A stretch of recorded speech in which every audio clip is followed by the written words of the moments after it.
Hoje o Café Camase é com Patrícia Turcati, especialista em direito imobiliário, e vai tirar as principais dúvidas sobre inventário, uso capião e usufruto. Patrícia, seja bem-vinda. Obrigada, David. Obrigada, equipe da Mase. Eu me sinto muito honrada por receber esse convite de estar aqui trazendo informação para o público, né? Hoje as pessoas necessitam de informações, das mais básicas até as mais complexas. Então, mais uma vez, muito obrigada. Obrigado, eu. Patrícia, vamos lá. Se tem um mito muito grande sobre a questão do inventário em si, algumas peculiaridades que acabam muitas vezes passando despercebidas, que lá na frente vai cobrar um preço um pouco grande, digamos assim. Inclusive a gente já tem esse preço, seria 20% da multa sobre a questão de não habilitar no inventário em tempo hábil, né? Eu acho que seria legal, de repente, a gente explicar como é que funciona. Beleza, eu tenho um imóvel de família, está em nome do meu pai, ele veio a faltar. O que eu faço? Qual seria o primeiro passo para a gente iniciar a resolução desse problema? Certo. Então, assim, o inventário, hoje a gente consegue fazer ele de forma tanto judicial quanto extrajudicial. Eu sou muito fã do extrajudicial, eu vejo que os clientes têm mais celeridade no processo, tem mais economia, principalmente, é só a gente fazer uma comparação básica com os valores de custas e emolumentos de judicial e extrajudicial. Então, tratando aí do primeiro passo, né? O primeiro passo é a partir do óbito a sucessão abre. Então, a gente precisa reunir uma diversidade de documentos e, a partir disso, dar entrada no cartório, no tabelionato de notas. A gente tem um prazo para isso. Qual que é esse prazo? A gente precisa abrir o inventário em até 60 dias após o óbito. Caso não haja a abertura, vai incidir uma multa de 20% sobre o ITCMD do valor dos bens. Então, a gente não tem como dar um parâmetro aqui, se vai ser 10 mil, 20 mil, vai depender da quantidade de bens e o valor de cada um deles, né? Tanto imóvel quanto móvel. Então, a gente precisa estar bastante atento à questão dos prazos, principalmente de 60 dias. Legal. Uma outra dúvida que é comum, principalmente no mercado imobiliário, é a questão de a família tem um patrimônio um pouco maior, os sucessores não estão preparados financeiramente para conseguir aportar os valores das custas, e muitas vezes eles acabam optando por vender um ou dois imóveis para pagar essas custas, dependendo do volume de imóveis que eles têm de patrimônio, né? Quando isso acontece, é possível fazer essa venda? Tem alguma facilidade no meio desse trâmite que a gente pode colocar aqui para que o público entenda que tem como fazer de uma forma mais tranquila? Poderia explicar um pouquinho para a gente como funciona? Sim. É muito comum, realmente, essa questão, né, de ter uma quantidade de bens, um volume exacerbado e a família não estar preparada. Então, existem algumas possibilidades. Uma delas é a cessão dos direitos hereditários, ou seja, com a anuência, com a concordância de todos os herdeiros, é possível fazer essa cessão, e essa pessoa que compra o imóvel entra no inventário, ele pode se habilitar como cessionário no inventário, mas é muito importante, precisa ter a anuência de todos os herdeiros, e aí sim é possível fazer a venda desse imóvel, os herdeiros recebem o valor e assim conseguem finalizar o inventário de forma bem tranquila. Algo que é bacana, inclusive, para quem for comprar ficar mais tranquilo, é que esse imóvel vai vir diretamente para ele, né? Exatamente. Não chega aí para a família, como ele se habilita no inventário, ele vai estar recebendo esse imóvel, finalizou o inventário e vem diretamente para o nome dele, né? Exatamente. O cessionário, a partir do momento que ele se habilita no processo de inventário judicial ou extrajudicial, ele tem automaticamente reservado o imóvel ou o direito ali adquirido entre os herdeiros e o cessionário. Uma coisa que alguns clientes têm dúvidas é questão de tempo, né? Inclusive, como tu pontuou, muitas vezes os clientes optam por fazer de forma extrajudicial por fluir mais fácil, enfim, algo que não tinha, não é algo tão novo, mas também não é algo que sempre aconteceu. Então, qual que é a vantagem? Hoje, se a gente pudesse pontuar, qual o tempo hábil, por exemplo, eu tenho um imóvel, uma casa que é herança de família, só tem esse imóvel, eu vou fazer inventário. Quanto tempo em média? A gente sabe que isso pode variar, mas só para poder pontuar. Sim. Hoje a gente fazendo um inventário extrajudicial, com toda a documentação correta, não havendo nenhum impedimento, a gente consegue finalizar uma média aí de 8 meses a 12 meses no máximo com o registro no cartório de registro de imóveis, que é a última etapa, a gente consegue finalizar com aproximadamente esse tempo. Pode ser que, dependendo do município, a gente consegue antes, e alguns municípios pode ser que ultrapasse um pouco esse período. Legal. Uma das principais custas que a gente tem é o ITCMD, né? Sim. Quando isso acontece, esse pagamento precisa ser feito à vista? Tem alguma condição de pagamento? Como é que seria essa situação? O Cefaz disponibiliza em até 6 vezes para o inventariante, ou seja, aquela pessoa que abriu o inventário, é responsável pelo inventário, ou ele dá uma porcentagem de desconto para pagamento à vista.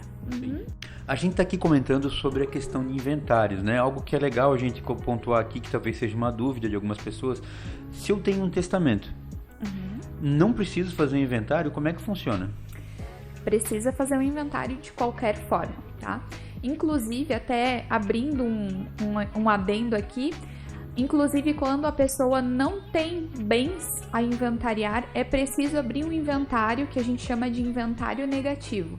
Ou seja, ele serve para preservar os próprios herdeiros, porque o falecido deixou uma dívida de 50 mil reais.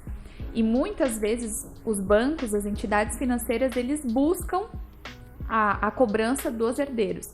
Então, o inventário negativo é justamente para blindar o patrimônio dos herdeiros. Agora, retornando para a questão do testamento, é preciso abrir o testamento.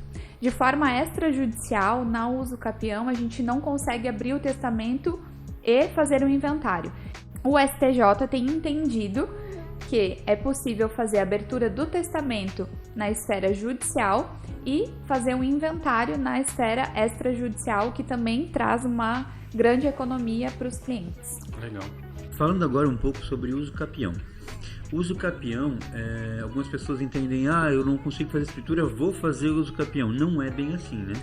Não é bem assim. Então eu queria aqui explanar para que a pessoa possa entender como funciona, quais são as modalidades, o que é indicado para cada um deles, se tu puder pontuar para a gente. Vamos então tratar de uso capião, né? Eu trouxe aqui hoje para a gente tratar, a gente tem mais de 8 modalidades, eu trouxe as 5 principais, que são as mais utilizadas. Então, mas é importante a gente falar antes que a uso capião ela é um modo originário de aquisição de imóvel. Ou seja, não incide todos os impostos, todas as taxas de uma compra e venda, por exemplo.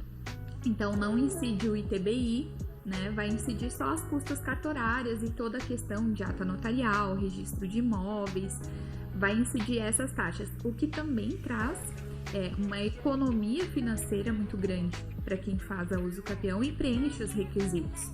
Então, existia uma matrícula de 100 metros quadrados, eu vou uso capir 50 metros quadrados, então eu vou ganhar uma nova matrícula, por isso ele é um modo originário de aquisição, e a partir disso eu vou ser dono daqueles 50 metros quadrados. Algo também que é novo agora, né, Patrícia? Não tão novo, mas a possibilidade de fazer via cartório, né? Exatamente. Houve um provimento do CNJ e existe essa possibilidade de a gente estar fazendo a uso capião extrajudicial, que também tem uma celeridade absurda. Eu tenho casos no meu escritório que a gente consegue resolver em 6, 8 meses.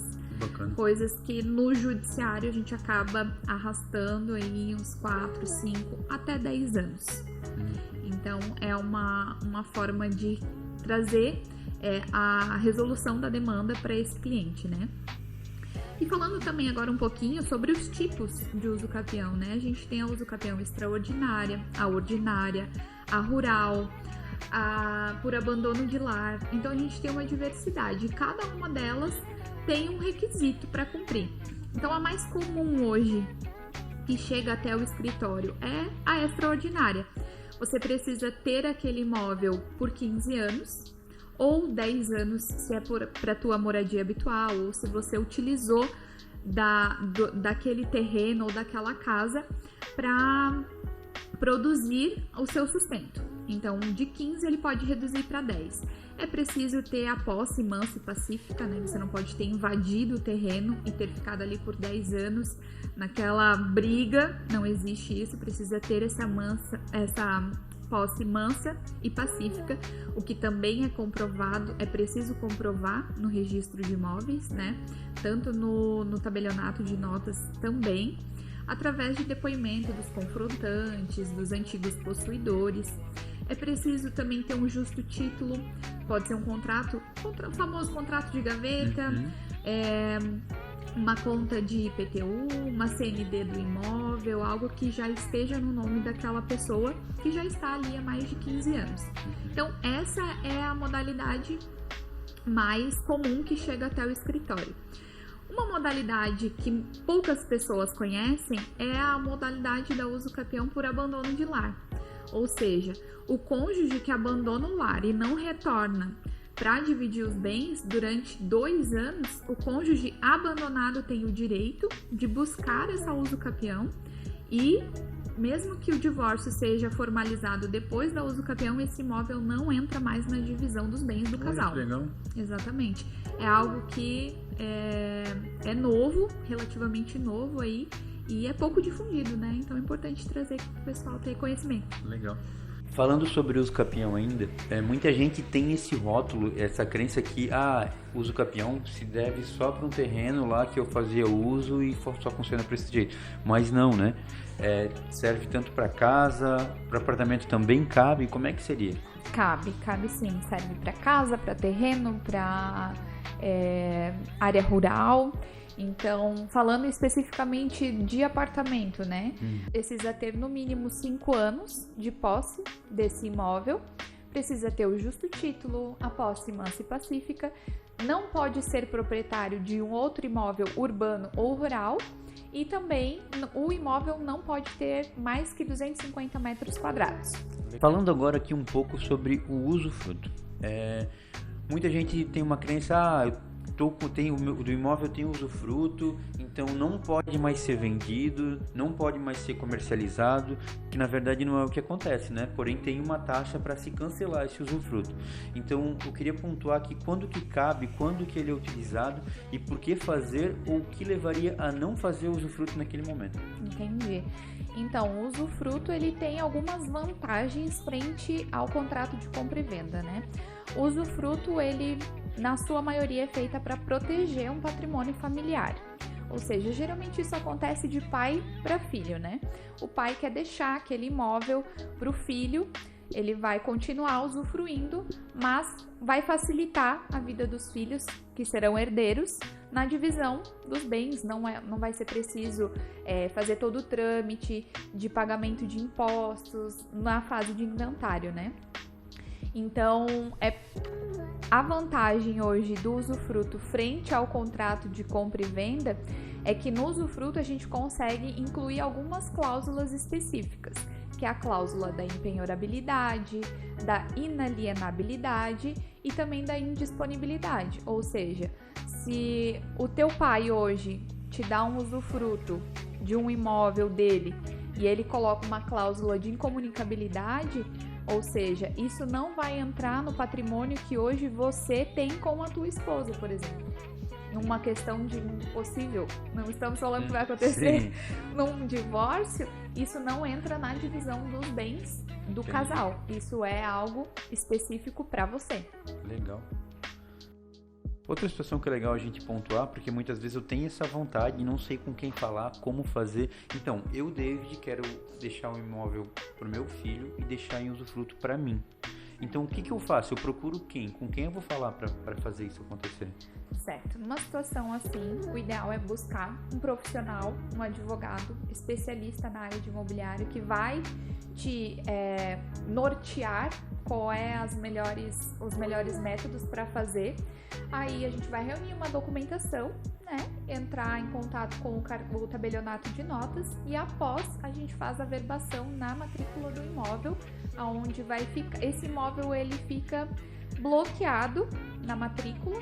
onde o teu filho, quando atingir a maioridade, ele não vai poder vender, trocar, permutar. Então você vai ter essa garantia aí de usufruir até quando você estiver. E daí uma dúvida que eu acredito que seja das pessoas, surgiu um problema, eu vou precisar vender esse imóvel, eu ainda tô bem, eu não quero, eu quero cancelar esse usufruto. Certo. Tem essa possibilidade? Existe sim essa possibilidade, porém, a gente precisa pontuar aqui que há incidência de imposto, né? A partir do momento que institui o usufruto, você paga 50% do ITCMD sobre o valor do imóvel. A partir do momento que você deseja cancelar, você precisa pagar os outros 50% do ITCMD para haver esse cancelamento. Coisas que poderiam ser evitadas se houvesse um planejamento antes de fazer o usufruto, né? Ter sido pensado, muito bem pensado, né? Estruturado isso em conjunto com a família, para que não houvesse esse gasto, esse desperdício, né? Porque a gente vai pagar esse imposto e você vai acabar saindo no prejuízo, ou o cliente. Eu acho bem importante pontuar isso, porque, por exemplo, eu já tive uma cliente que ela foi lá, aos seus 35, 40 anos, fez o usufruto para o filho e depois, nesse meio do caminho, decidiu colocar esse imóvel na troca, essa casa na troca de um apartamento que seria melhor para ele e teve que pagar teve esse custo aí de cancelamento do ITCMD, da baixa do usufruto, teve que pagar o ITCMD. Exatamente. A gente tem uma curiosidade, na verdade é um problema no estado de Santa Catarina, porque os imóveis que foram feitos usufruto antes de 2004, você precisava pagar 100% do ITCMD na entrada do usufruto ali, né? E aí, quando você quer fazer o cancelamento, você vai ter que pagar mais 50%, ou seja, você vai pagar 150% de ITCMD. Olha só. Então, é um prejuízo bem considerável aí para o cliente. Então, precisa planejamento nesse momento. Algo que não é difícil acontecer por exemplo, venha faltar o meu pai, eu não faço inventário. Depois de alguns anos, 1, 2, 3 anos, vem faltar minha mãe. Eu posso fazer um único inventário contemplando toda essa situação? Como é que funcionaria? Então, isso realmente também é muito comum, né, de acontecer. O patriarca da família vem a falecer, esse inventário não é aberto, muitas vezes por falta realmente de aporte financeiro, e a mãe, a matriarca, continua viva e passa algum tempo, ela vem a falecer. Quando existe essa afinidade entre os bens, marido e mulher, é possível fazer um inventário que se chama inventário cumulativo. A gente consegue fazer os dois inventários na mesma escritura pública, ou seja, não quer dizer que não vai haver a multa pelo atraso do primeiro, do pai, no caso. Mas existe essa possibilidade de fazer o inventário cumulativo na mesma escritura pública. Que é bem bacana, né? Porque ganha tempo, né? Geralmente querem resolver, a gente não precisa fazer um para depois fazer o outro. Exatamente. É celeridade, né? Hoje as pessoas querem muito isso, ter suas demandas resolvidas em pouco tempo, com mais economia, e é isso que a gente precisa oferecer, né, para os clientes. Então é isso, eu agradeço imensamente a visita, né, por estar aqui fazendo esse material com a gente, e colocar aqui embaixo, a gente vai deixar o contato da Patrícia. Se eventualmente surgir mais dúvidas, também podem colocar aqui nos comentários, que a gente pode gravar um novo material falando só sobre algum assunto específico para estar ajudando vocês aí. Patrícia, muito obrigado. Obrigada, David, obrigada, equipe da MASE. Mais uma vez, repito, me sinto muito honrada de estar aqui gravando hoje com vocês, trazendo essas informações que são pertinentes aí no dia a dia das pessoas. Legal. O convite está sempre aberto e as portas são abertas para te receber. Muito obrigado. Muito obrigada.